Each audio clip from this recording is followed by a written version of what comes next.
não é? Ô Melilo, isso aí não é uma questão dos interesses também das grandes potências em relação a esse ambiente? Assim, a gente tem na Amazônia 25 milhões de pessoas, o IDH baixíssimo, gente que está passando fome e, enfim, pequenos madeireiros também, para sobreviver, cortam árvores, etc.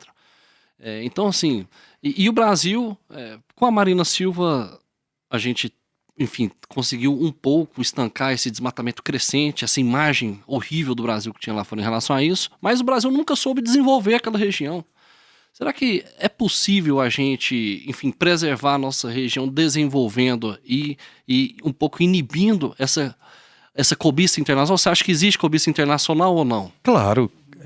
Ô Caio, se tem um negócio que é cobiçado é onde há qualquer tipo de possibilidade de ganhar dinheiro. Então, assim, primeiro, há uma visão meio ingênua, e eu conheço bem a região, tenho longas experiências, sou advogado de organizações indígenas, inclusive. Eu tenho uma presença e uma consciência, tive em dezembro a minha última viagem, ou seja, nós estamos em março, não tem muito tempo, e me parece que a gente tem que primeiro colocar os pingos nos is, como você coloca. Todo mundo tem. Não há opção romântica nisso. Né?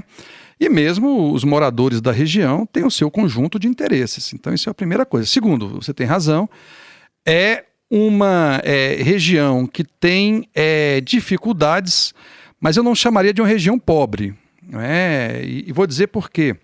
Porque se individualmente há uma pobreza, no coletivo tem uma série de riquezas. Então, se você olhar, por exemplo, a capacidade de extração de alimentos da floresta, no modelo aí das organizações e dos povos originários, dos povos indígenas, é um negócio fantástico.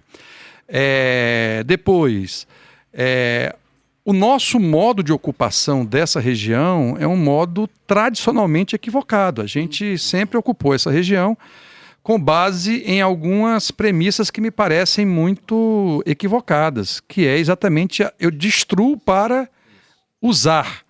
A palavra destruição e a palavra uso não combinam mais. Qualquer avaliação um pouco mais crítica pressupõe que a gente tem que lidar com isso, até porque a Amazônia acabou sendo um patrimônio que impacta em todo o equilíbrio. Eu sempre digo que se eu quero ter água em Brasília, eu preciso que o rio voador que a Amazônia gera me ajude nisso. Se eu quero plantar soja no Cerrado, eu vou precisar de um mecanismo climático no qual a Amazônia é muito importante. Mas há uma questão também brasileira nisso. E aí eu fui aluno do grande Muniz Bandeira. Não sei se vocês tiveram a oportunidade de conviver com o pensamento dele. De ler, né? E ler muito, né? Faleceu, tem acho que 2 anos, faleceu na Alemanha. Pesquisador das relações Brasil e Estados Unidos. Brasil e Estados Unidos, Brasil, região do Prata, Brasil, Amazônia. Grande pensador brasileiro, muito pouco valorizado até hoje pela academia, ainda vai ser muito importante. E me parece que a gente tem uma percepção de que a Amazônia é só brasileira. Não, somos 9 países que estão na confluência desse bioma. Depois, há muitos grupos distintos nesse espaço.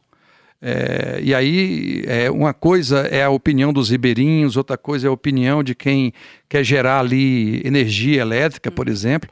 Nós estamos acompanhando aí a tragédia de Belo Monte. Belo Monte é uma obra de infraestrutura que vai ter que fazer uma escolha muito difícil entre a geração de energia e a preservação da Volta Grande do Xingu, porque não há água para as duas opções.